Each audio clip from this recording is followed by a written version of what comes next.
салому дуруди бепоён ба кулли мухлисони барномаи дар шабакаҳои иҷтимоӣ. Фирдавси хурсанд топ хабарҳои варзиширо мегӯяд. Сар мекунем.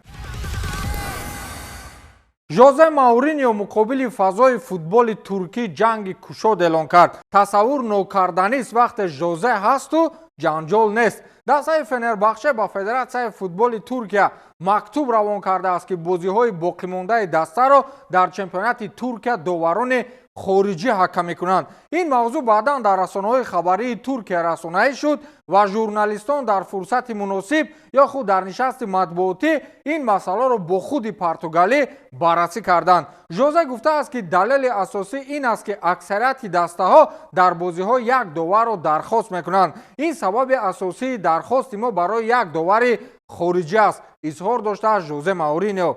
қаблан раҳбарияти дастаи Галатасарой бо як номаи расмӣ ба Федератсияи футболи Туркия Жозе Мауриньоро ба нажодпарастӣ муттаҳам карданд. Онҳо шикоят бурданд ки дар бозӣ миёни Галатасарой ва Фенербахче Жозе Мауриньо гуфтааст ки намояндаҳои Галатасарой аз рӯи курсӣ мисли маймун бар сари мо мепариданд. дар ин баробар онҳо мехоҳанд ба дафтари асосии ФИФА ва УЕФА доири ин масъала шикояти расмӣ бубаранд. Дидье Дрогба, собиқ футболбози дастаҳои Челси ва Галатасарой, дар саҳифаи худ бо чанд суханони таъсирбахш аз Жозе Мауриньо пуштибонӣ кард ва гуфт ки дар 20 соли охир ҳеҷ гоҳ шоҳиди нажодпарастиҳои португалӣ набуд. Хулас, Мауриньо баъди омаданаш ба Туркия бо услуби хосаи худ футболи ин мамлакатро ба ҷунбиш медарорад. ҳарчанд намояндаҳои баъзе дастаҳо ба ин зид ҳастанд, аммо аксарияти дигар нақши ӯро дар рушди футболи ин мамлакат хоса медонанд. барои маблағ кор кардан аз пешгӯии футбол ба телеграм-канали дар комментария закрепит кардаи ман даромада силкаи гузоштаи моро пахш намоед. бо промокоди 1x Фирдавс регистратсия намоед ва дар аввалин пардохт имкони 8000 сомонӣ маблағ кор карданро доред.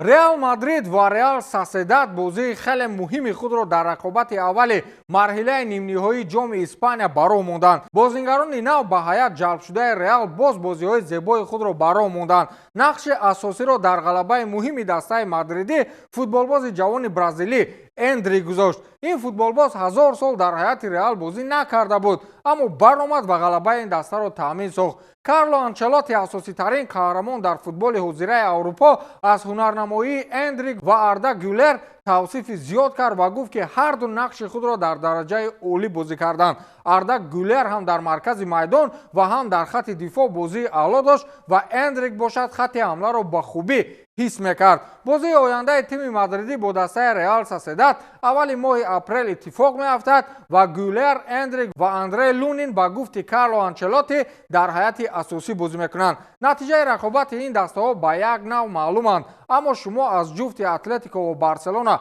киро дар финал интизоред?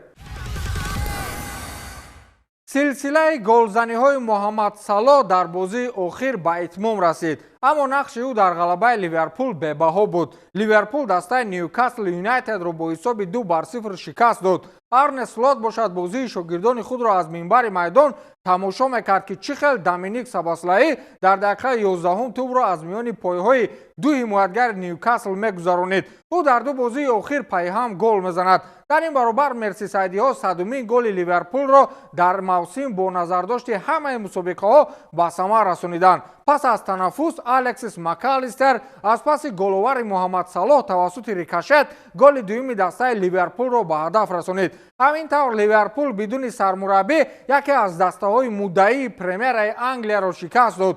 Муҳаммад Салоҳ ки дар 8 бозии охир ба задани гол даст ёфта буд, ин навбат натавонист дарвозаи ҳарифро рахна кунад, аммо дар голи дуюм саҳми бузург дошт. мисрӣ дар ин мавсим омори 25 ҷамъи 17 дар премиярлигаи Англия дорад ки ин нишондод роҳи ӯро барои ба даст овардани тӯби тиллоӣ боз ҳам ҳамвортар месозад.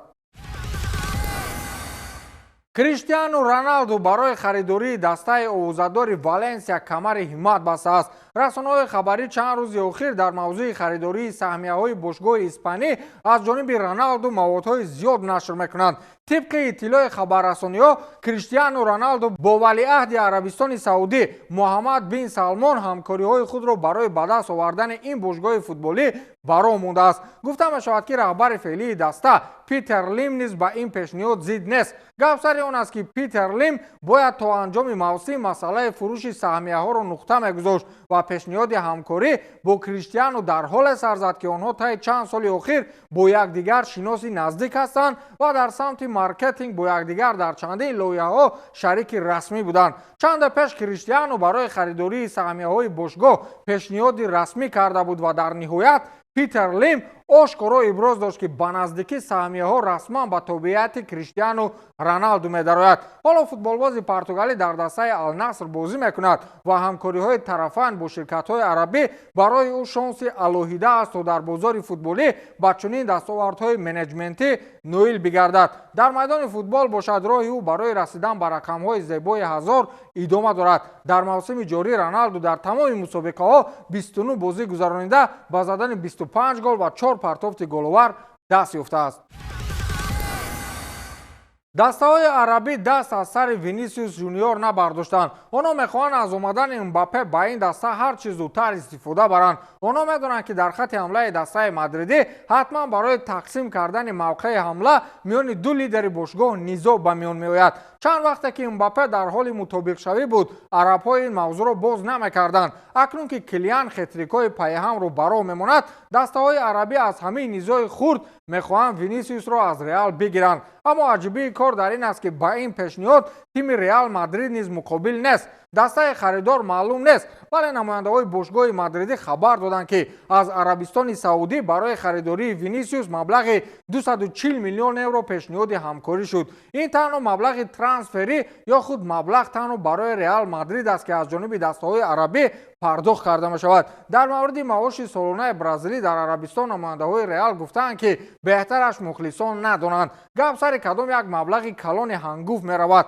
قبلا خبرها بود که دسته‌های عربی آماده‌اند با وینیسیوس در 5 سال مبلغ 1 میلیارد یورو به صفت معاش پرداخت نمایند. از یک جهت پیشنهاد عرب‌ها منطقی هم هست. اگر او در ریال باقی ماند، جایزه‌ها به یگان شبهه جانب کلیان امباپه می رود. بهترش با دست آوردن مبلغ 1 میلیارد یورو را اولوتر داند.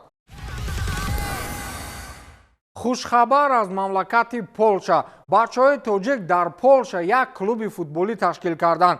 افک سامند، دسته که پوره از فوتبالبازان تاجیک تشکیل یافته است. اکنون بینید که افک سامند در فضای فوتبال پولشا با چه دستاوردهای نویل گشته است. در مسابقه با نفوذ KSL وارشاوا در لیگ دوم شهر بچه‌های ما جای دوم را گرفتند. در لیگ بموسکا که آنجا حتی دسته‌های پروفسیونالی عذاب میکشند، افک سامند بانگ نام خود را گذاشت. در لیگ مخلصان پولشا این مردکا جای دوم را گرفتند و در سوپرجام KSL وارشاوا همین تیرماه جای یکم را کسب کردند. شما میدانید که این همه نتیجه ها در چند سال به دست آمد. دسته افک سامند سال 2022 از جانب یک جوان فعال تاجیک مصطفی سعیدوف به خاطر سرجم کردن مهاجران تاجیک تأسیس داده شد و در فعالیت 2 ساله این دسته الکی در میان فضای فوتبال مملکت پولشا بانگ و نام الهیده دارد. به وطن نیست غریبه که کند یادی وطن. در پولشا بوده با یادی وطن با وطن است. چه خیلی افتخار نکنیم که در یک دولت پیشرفته اروپا در مسابقه های محلی پرچم تاجیکستان بالا می شود. و همین تمام، تا دیدار نوبتی، خیر.